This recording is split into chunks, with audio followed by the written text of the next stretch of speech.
こんにちは、イルカです。次亜塩素酸水を自分で作った時に殺菌力や pH を身近な材料で調べてみましたので、よろしかったらご覧ください。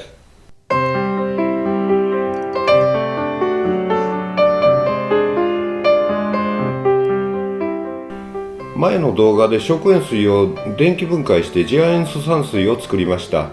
作ったものはただの食塩水じゃない、あるいはハイターなどの次亜塩素酸ナトリウムでもないということを調べるために、出来上がった液体に殺菌力があるということと pH がアルカリ性になっていない、つまり酸性か中性になっているということが知りたいです。そのことをドラッグストアやスーパーで1000円程度で揃えられる身近な材料で簡単に調べます。後半は重要な説明をします。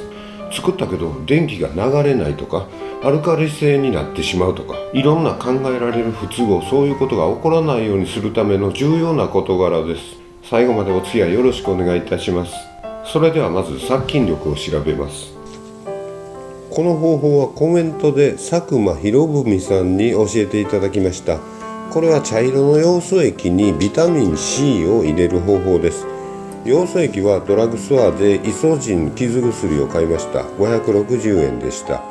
コップに水道水を7分目ぐらい入れて、イソジンを適当に入れます。濃いアイスティーぐらいの色になるまで入れます。アイスコーヒーほど濃くしなくていいです。ここにレモンの搾り汁を入れていくと無色になってしまいます。レモンでも良いのですが、レモンだとこういう風に少し濁るので、ビタミン C のサプリが同じドラッグストアで429円で売ってあったので、これなら全然濁らないので、これでヨウ素液の色を消すことにします。カプセルで入っていて、1つのカプセルが 500mg です。カプセルの中身を出して5分の1くらい、100mg くらいをコップの水に入れます。これはビタミン C の溶けた透明な液体です。先ほど水にイソジンを入れたヨウ素液の中に少しずつ入れていきます。そうするとビタミン C がヨウ素液の中の酸素を奪い取って、やがて無色にしてしまいます。少しずつ入れてちょうど透明になったところでやめます。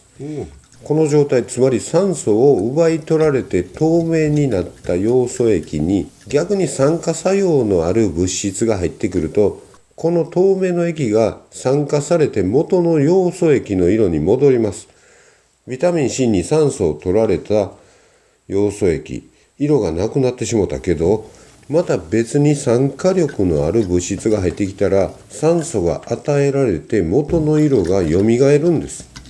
この酸化力というのは殺菌力でもあります。実は次亜塩素酸の殺菌作用はこの強い酸化力による殺菌作用だと言われています。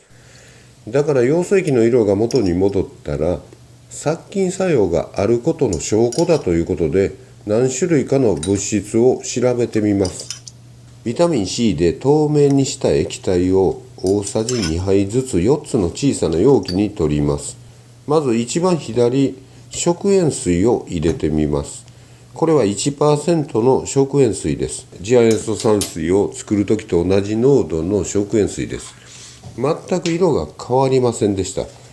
酸化作用は確認できません。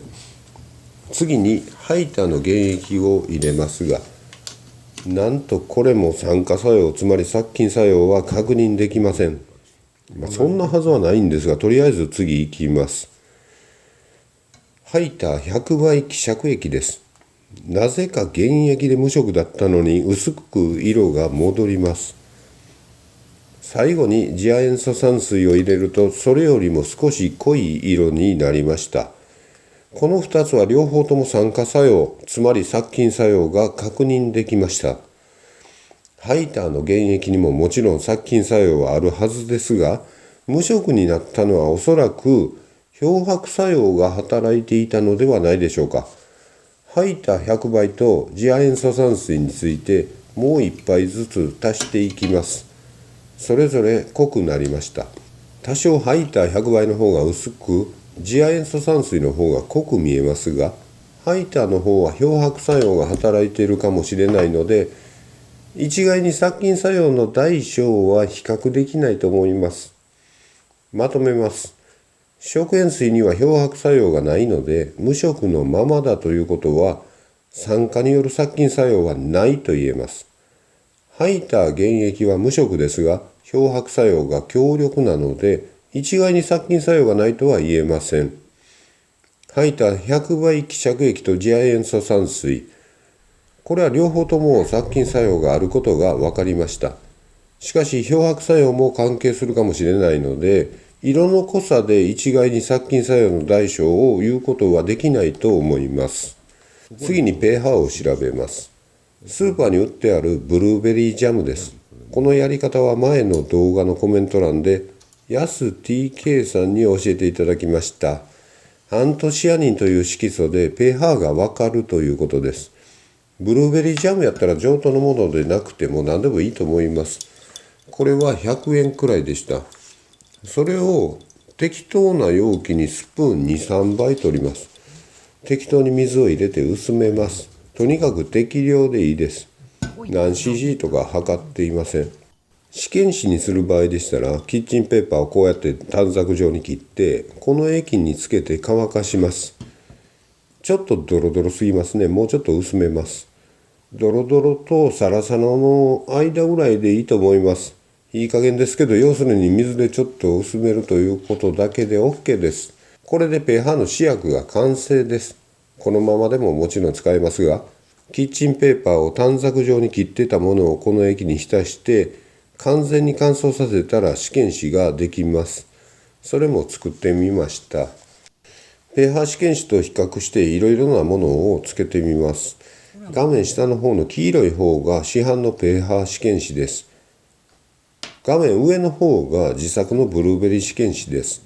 順番につけていきますけど、はじめは酸性の強いお酢、一番右から試験紙につけます。かなり赤くなります。pH3 か2ぐらいです。一方、ブルーベリーの試験紙の方は変化がありません。次はただの水道水です。試験紙は pH7 中性です。ブルーベリーは変化なし。日本酒、試験紙では pH5、ブルーベリーは変化なし。アリエール液体洗剤薄めたやつ、pH8 ぐらいですね。ブルーベリーの色が少し変化しました。青みがかっています。次は重曹クリーナーです。試験紙は大きく色が変わって pH9 か10。ブルーベリーもすぐに青色に変わります。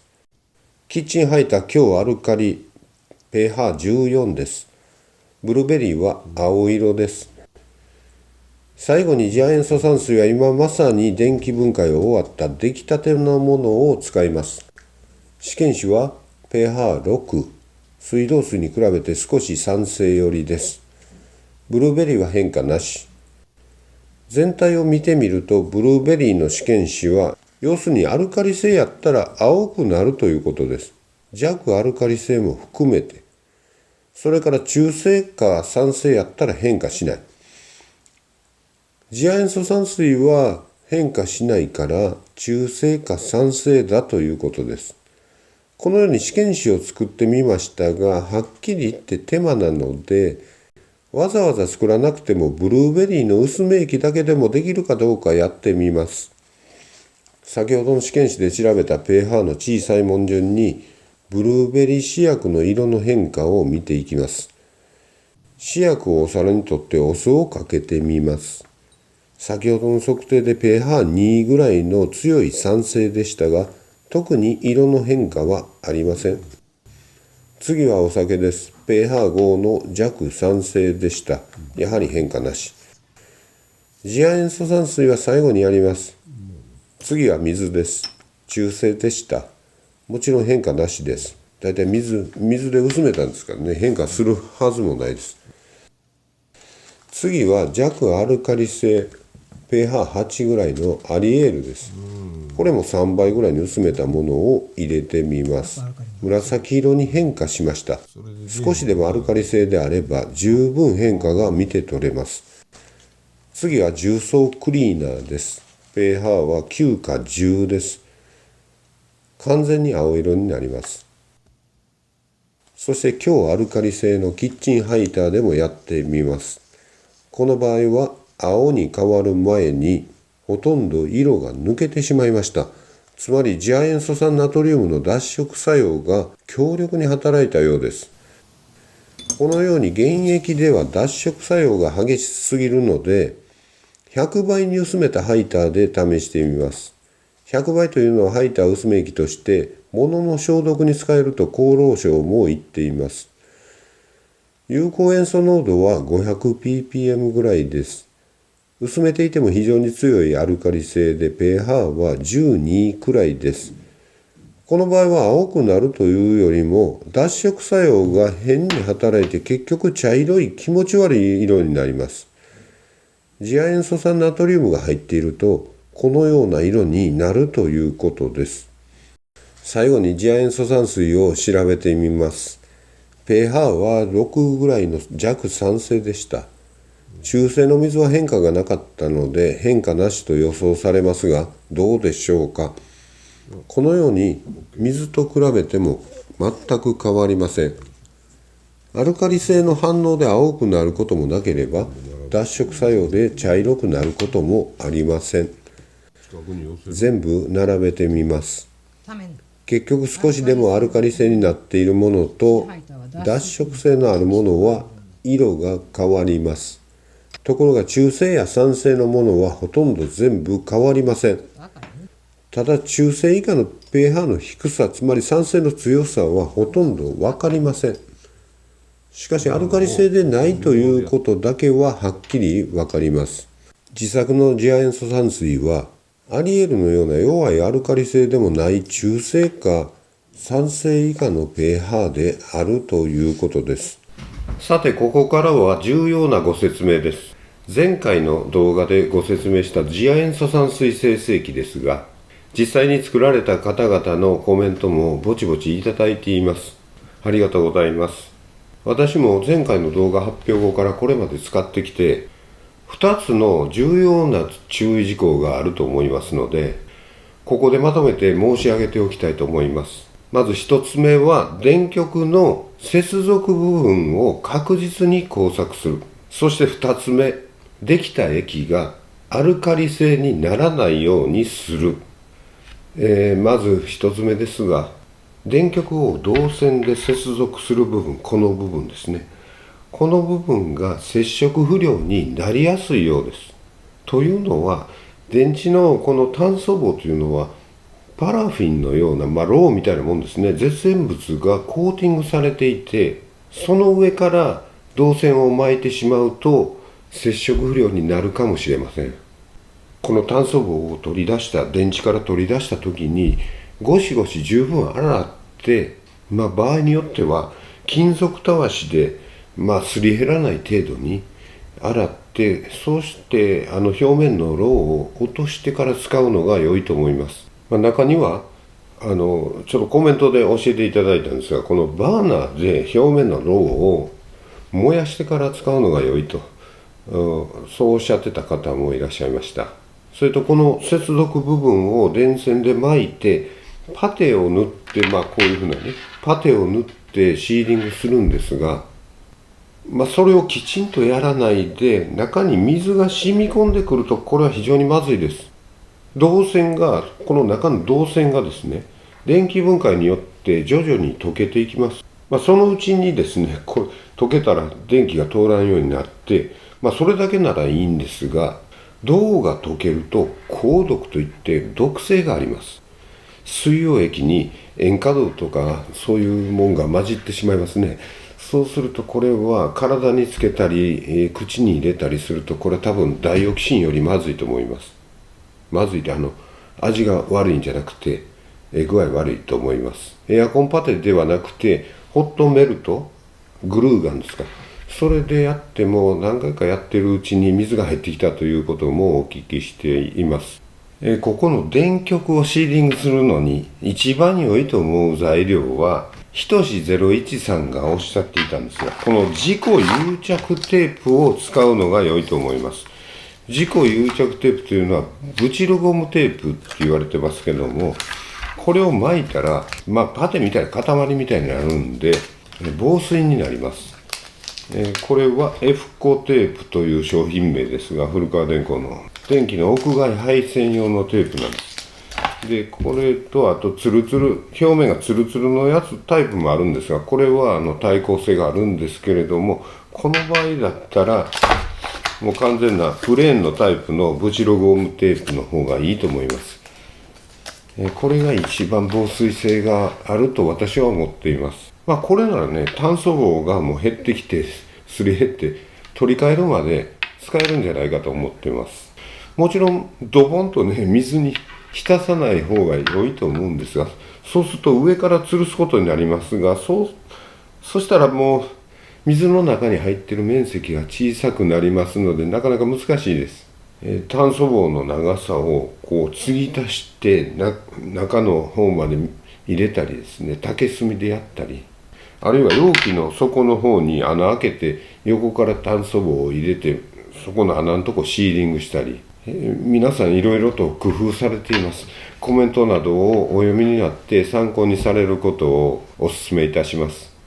次に2つ目なんですけれども、アルカリ性にしないということ。次亜塩素酸水を作った場合に、こっちマイナス極ですけども、これね、こっち全然色が違いますね。白い粉が付着しています。この粉は一体何だろうと思って画面右上の方で、やりますけれども、こうpH 試験紙の濡れたやつをここの粉に当てたらアルカリ性になりました。弱いアルカリ性ですけど、詳しい理由は省きますが、これは炭酸水素ナトリウムだと思っています。電気分解が進むにつれて、この炭酸水素ナトリウム、重曹ですね、これがどんどん析出してきます。重曹は先ほどの pH 試験でもやりましたが、普通にアルカリ性です。だからこの電極っていうのは、電気分解が終わったら、これが溶け出さないうちにスッと抜き出して、すぐにまた次使うまでにですね、これはちゃんときれいに水洗いしないといけないです。液の中で、酸性になっている部分とアルカリ性になっている部分がもう偏ってると思ったんで、とりあえずかき混ぜなあかんと思ったんですが、そうじゃなくて、先スッと抜いてからその上澄みを取った液をかき混ぜないといけないです。つまりその別の容器に取り出してからかき混ぜるべきですね。そうしないと、この電極を入れたままこうかき混ぜたら、この表面の粉が水に溶けてしまうんで、下手すると液がアルカリ性になると思います。あと析出した重曹がどんどん溜まってくるとですね、容器の底の方にも沈殿するかもしれないんで、やはりかき混ぜない方がいいです。プラス極の方の炭素棒がどんどん痩せてきて、その粉が下に溜まりますね。それは黒いし、それは取らなあかんと思いますけども、同時にこのマイナス極の方の白い粉もどんどん溜まっていってるんではないかと思います。そうやし、そっとしといて、スッと取って、その上澄みを取った容器を混ぜたらいいということです。あとコーヒーのフィルターでその下に溜まった炭素の粉をこしたらどうかというコメントもいただきましたが、それセルロースで次亜塩素酸が劣化するんじゃないかっていうようなこともあったんですが、それはあんまり大したことないんですけども、その黒い粉と同時に溜まっているこの炭酸水素ナトリウムの白い粉がですね、もしかしたらフィルターの目を通り抜けるとか、フィルターに目詰まりを起こすとか、要するにちょっと面倒なことになりそうなんで、コーヒーフィルターは使われない方がいいんじゃないかと思います。とりあえず上澄みを取るということで対応していただきたいと思います。それと今回の実験でですね、100円のブルーベリージャムさえあれば、出来上がった次亜塩素酸水が本当にアルカリ性になってないかどうか簡単に確認できますので、それはもう毎回やっていただくようにお願いします。動画で確認の仕方、もう一度見てください。確認の仕方です。ブルーベリージャムの薄め液をお皿に取ります。こちらはハイターの100倍液です。このように茶色になります。こちらは自作の次亜塩素酸水です。色の変化はありません。アルカリ性になると次亜塩素酸水は次亜塩素酸ナトリウム水溶液になってしまいます。これは物に対して消毒できますが、人体に使うのはよくありません。逆に言えば色の変化がない中性か酸性であれば次亜塩素酸水ができているので問題ありません。一般的な pH 試験紙をお持ちであれば、この動画のようにですね、1秒つけて5秒以内に見るという1秒5秒ルールでやってください。つけてしゃぶしゃぶしたら脱色するという、そういうお話が一部でありますので、そういうことはしないようにお願いいたします。結局この動画で何が言いたいかと言いますと、次亜塩素酸ナトリウムではなくて次亜塩素酸水が作れるということです。そしてこの2つ、これは名前は似ているけれども性質は全く違うということです。性質から見れば全く別物です。違いをはっきりさせます。次亜塩素酸水は次亜塩素酸ナトリウムよりも殺菌力は80倍と言われています。桁違いに殺菌力が強いです。次亜塩素酸ナトリウムはハイターなどの漂白剤に使われます。次亜塩素酸水は漂白作用はほとんどありません。なぜその違いができるのかというと、有効成分が少し違います。少しですよ。次亜塩素酸水の有効成分は HClO です。次亜塩素酸と言います。次亜塩素酸ナトリウムの有効成分は ClO- です。次亜塩素酸イオンと言います。成分的にはほとんど似通ってますね、これ。こっちの H の代わりにこっちにマイナスの電気がくっついてるという、それだけなんです。だからたった一つの条件でこっちになったりこっちになったりするんですね、これが。この2つの成分は簡単に行ったり来たりします。その一つの条件は何かというと、酸性かアルカリ性かということだけなんです。つまりそれは pH ですね。酸性、中性、アルカリ性、これ pH ですね。酸性か中性かアルカリ性か、その一つだけの条件で大きく変わると。このグラフは次亜塩素酸水を調べていると必ず目にするグラフです。こうぐっと山になってまた減ると。HClO、次亜塩素酸がどれだけ存在しているかという、この存在率、これを表しているグラフです。一番多いところはここですね。ここがピーク。これは pH5 の弱酸性です。そしてアルカリ性になっていくに従って急速に減っていって、HClO で急速に減っていって、pH も10、ここ10ぐらいですが、10になればもうほとんどありません。で、ビューラックスとかハイターとかもこの辺の強アルカリになりますが、それはもうほとんど 0%。その代わりに何があるかというと、次亜塩素酸イオン Cl- です。次亜塩素酸水と呼べるのはここまで、中性までですね。pH7 の中性までぐらいしか次亜塩素酸水とは言えないです。この中性のところでちょうど 80% ぐらい、ちょうどっていうか中性のところでだいたい 80% ぐらいの HClO が含まれています。ここからちょっとでもアルカリ性になっていったら急激に Cl- が増えていってこいつは減っていくんで、次亜塩素酸ナトリウムということになります。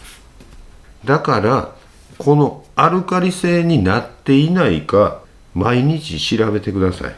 この装置で作った場合の pH はだいたい6から7でこの範囲ですね。この装置で作ったらこの範囲の、次亜塩素酸水ができます。この範囲のものは次亜塩素酸水と言って問題ないです。どう考えても次亜塩素酸ナトリウムではありません。ところでこの pH が5以下になった場合はやはりこの HClO の存在比率は減っていきます。pH が2とかになればもう 50% を下回るようになってきますね。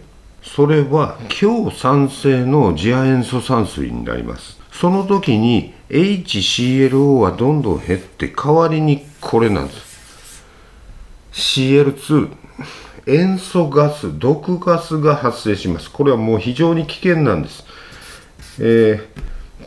この装置ではありえないことですが、改造の仕方、角膜、ちょっとご存じない方も多いと思いますが、角膜とかですね、そういう形で装置を作ると、極端に酸性に偏った次亜塩素酸水ができる可能性がありますので、塩素ガスには非常に注意しないといけません。この装置ではありえないんですけどね、可能性はゼロではないので、よくわからない場合は動画と同じ電圧や食塩水の濃度を時間で次亜塩素酸水を作ってください。電圧 5V、濃度 1% 程度、それから電解時間が6時間ぐらい、その条件を大きく変えなければ危険はないと考えています。しかし人体に使用した場合に異変があれば薄めるか使用を中止してください。そしてまた電圧を上げたり濃度を上げたりすると電解が非常に早く進んでしまってプラス極から実は二酸化炭素が出てるとこれも思ってるんですが、その二酸化炭素が勢いよく出て水に溶けずに空気中に出てしまう可能性があるんで、その場合はね、溶液がアルカリ性に偏ってしまう可能性もあります。できるだけ同じ条件で行っていただければ酸性になるはずです。よろしくお願いします。あと先ほども言いましたけれども、角膜をつけて強酸性の次亜塩素酸水を作るということになると塩素ガス、これが危険ですので、これはおやめください。反対の極には水酸化ナトリウムも生じますので、非常に危険です。ソーダ工場のプラントと同じ形になります。あといろんなことあるんですが、そんなあまり、細かいことまでは言いません。そんなん知らんわということじゃなくてですね、もう何でもかんでも、これはいけませんっていうのはですね、これはダメです、あれはダメですとそこまで勇気はありませんので、ご自身でご判断をお願いいたします。この動画もですね、他はもっと言いたいことはあるんですが、だいぶ長くなってきましたので、とりあえず、自作次亜塩素酸水生成器の補足動画としてアップしたいと思います。最後に申し上げておきますが、どうしてこの装置を、一層式の角膜なしの方式で電気分解をやろうと思ったのか、そしてそれがうまくできたのか、私なりにいきさつはいろいろあるのですけれども、そのことを余談で言おうと思っていましたが、長くなりますので次回にさせてください。すいません。興味をお持ちの方はまたお付き合いよろしくお願いいたします。今日もまた最後までお付き合いありがとうございました。今年のゴールデンウィークはお家の中で過ごされる方多いと思いますが、どうぞご無事で過ごされますようにお祈りいたします。それではこの辺で失礼いたします。